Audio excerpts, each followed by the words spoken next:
নমস্কার বন্ধুরা, চলে আসছি আজকে খিচুড়ি বানাবো। দেখুন মেঘলা ওয়েদার, প্রচুর বাচ্চাদের আবদার যে আজকে খিচুড়ি করতে হবে। তো বাড়ির কিছু সামান্য উপকরণ দিয়ে আজকে খিচুড়িটা আমি বানাবো। তার জন্য কি কি নিয়েছি আপনাদেরকে দেখাচ্ছি। এই যে সয়াবিন নিয়েছি, 5 ফোড়ন, জিরে ভেজে গুঁড়ো করে নিয়েছি, তেজপাতা, শুকনো লঙ্কা, চিনি, নুন, হলুদ, গুঁড়া লঙ্কা, কাঁচা লঙ্কা, ছোলা, নারকেল কুড়া, আদা বাটা, ঘি, বৈতাল, আলু, টমেটো আর একসঙ্গে এই যে আমি চাল, মুসুর ডাল, মুগ ডাল একসঙ্গে ধুয়ে নিয়েছি। আর আজকে আলু পোস্তটা অন্যভাবে বানাবো। আগে তো আমি একটা আলু পোস্ত আপনাদেরকে দেখিয়েছি, আজকের আলু পোস্তটা আমি আলাদাভাবে বানাবো। আলু পোস্তের জন্য আলুটা চৌকো করে কেটে নিয়েছি, আর আলু সব কিছু সবজি ভাজার জন্য সাদা তেল নিয়েছি, আর খিচুড়ি আলু পোস্ত রান্নার জন্য সরষের তেল নিয়েছি। এবার আমি উনানটা ধরিয়ে নিচ্ছি। আলু পোস্তর জন্য এই যে গোটা জিরে নিয়েছি আর পোস্ত একসঙ্গে পেস্ট করে নিয়েছি, আর নুন, হলুদ গুঁড়ো, কাঁচা লঙ্কা, তেজপাতা আছে। কড়াই বসে দিয়েছি, উনানটা ধরিয়ে তেলটাও গরম হয়ে গেছে। ওই তেলের মধ্যে দিয়ে দিচ্ছি আলু।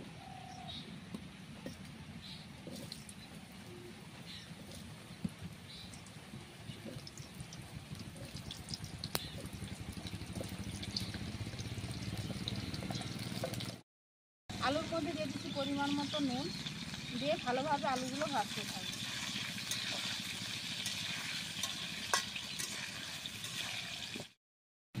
দেখুন আলুটা কত সুন্দর ভালোভাবে ভাজা হয়ে গেছে।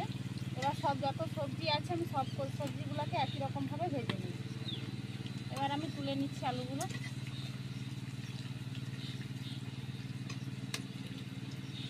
দেখুন কালারটা এসছে কেন।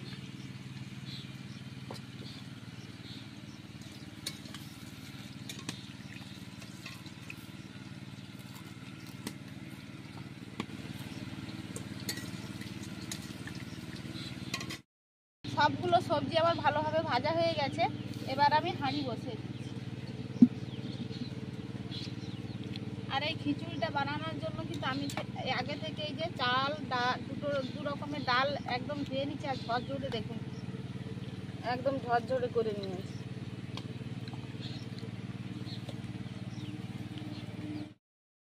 হাঁড়িটা গরম হয়ে গেছে, ওর মধ্যে পরিমাণ মতো সরষের তেল দিয়ে দিচ্ছি। তেলটা গরম হয়ে গেছে, ওই তেলের মধ্যে দিয়ে দিচ্ছি শুকনো লঙ্কা, কাঁচা লঙ্কা, তেজপাতা,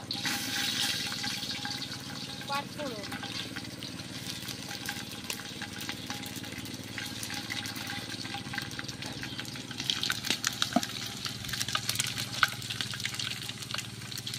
সব কিছু লাল লাল হয়ে ভাজা হয়ে গেছে।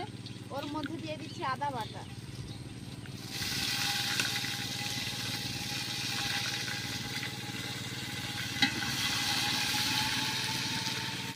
দিয়ে দিচ্ছি হলুদের গুঁড়ো,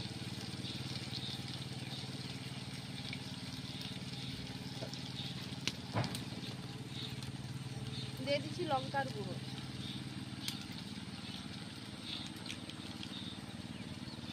মশলাটা ভাজার জন্য সামান্য একটু জল,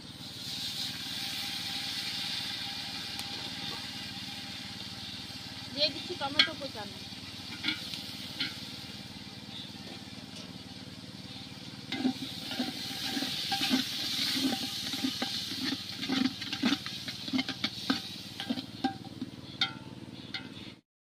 মশলাটা ভালোভাবে ভাজা হয়ে গেছে। মশলা থেকে দেখুন তেল ছেড়ে গেছে।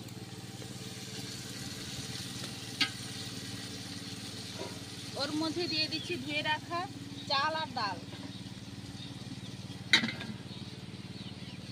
পড়ে যেত হাঁড়িটা।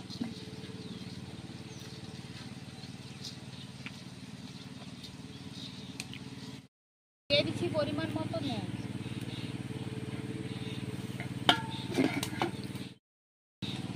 চাল আর ডালটা আমার ভালোভাবে ভাজা হয়ে গেছে। ওর মধ্যে দিয়ে দিচ্ছি ভেজে রাখা সবজিগুলো,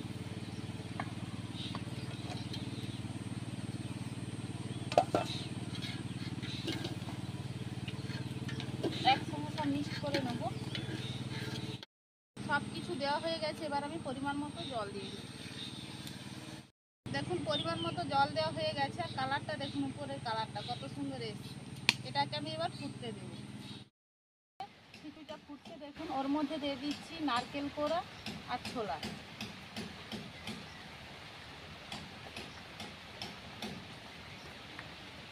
দিয়ে দিচ্ছি স্বাদ মতো চিনি, আপনারা চাইলে কিন্তু গুঁড়ো ব্যবহার করতে পারেন।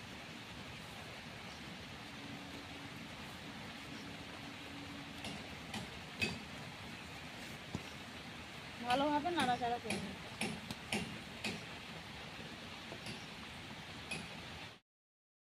দিয়ে দিচ্ছি আদা বাটা।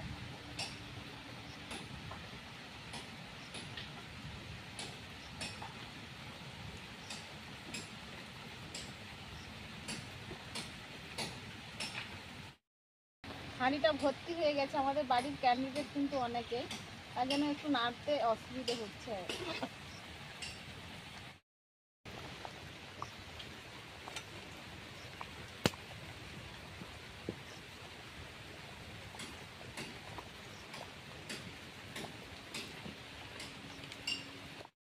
খিচুড়িটা রেডি হয়ে গেছে, আর কালারটা দেখো খিচুড়ি কত সুন্দর এসছে।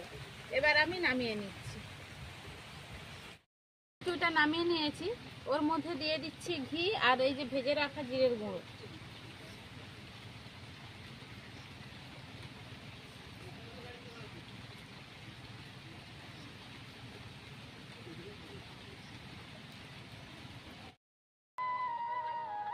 ঘি দিয়ে দিচ্ছি।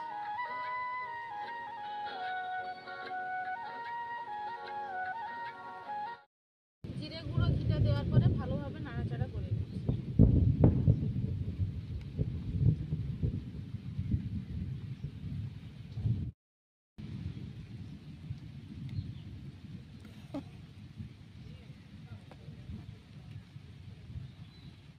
কিছু আমার হয়ে গেল, এবার আমি আলু পোস্ত বানাবো। আলু পোস্তর জন্য আগে আলুটা কষাবো, তার জন্য পরিমাণ মতো কড়াইতে সাদা তেল দিয়ে দিচ্ছি। তেলটা গরম হয়ে গেছে, কেটে রাখা আলুগুলো দিয়ে দিচ্ছি।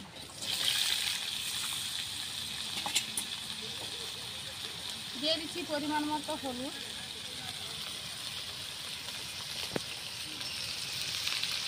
পরিমাণ মতো নুন,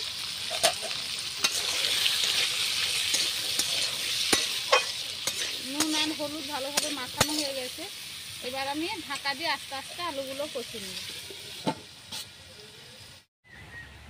আলুগুলো ভাজা হয়ে গেছে ভালোভাবে, এবার আমি তুলে নিচ্ছি। আলু ভাজার পর কড়াইতে একটু তেল ছিল, ওই তেলের মধ্যে দিয়ে দিচ্ছি সরষের তেল।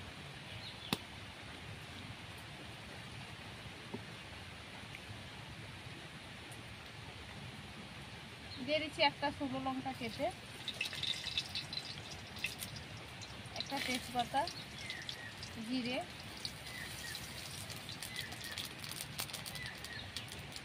আর আমি এই যে পোস্ত আর কাঁচা লঙ্কাটা রেখেছিলাম দিয়ে দিচ্ছি। দিয়ে দিচ্ছি হলুদ, সামান্য একটু লঙ্কার গুঁড়ো,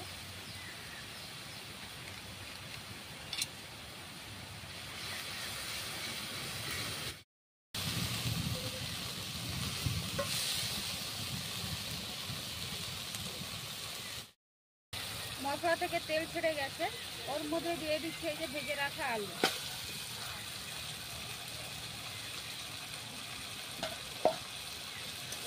মশলার সঙ্গে আলুগুলো ভালোভাবে কষিয়ে নেব। দিয়ে দিচ্ছি পরিমাণ মতো জল।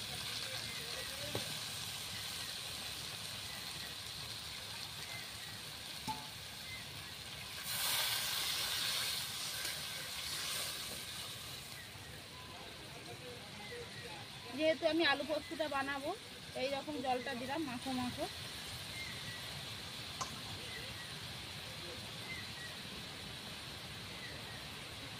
দিয়ে দিচ্ছি কাঁচা লঙ্কা, পরিমাণ মতো নুন। আলু পোস্তটা রেডি হয়ে গেছে, রান্নাটা হয়ে গেছে, আর দেখুন উপর থেকে তেল ছেড়ে গেছে। এবার আমি নামিয়ে নিচ্ছি।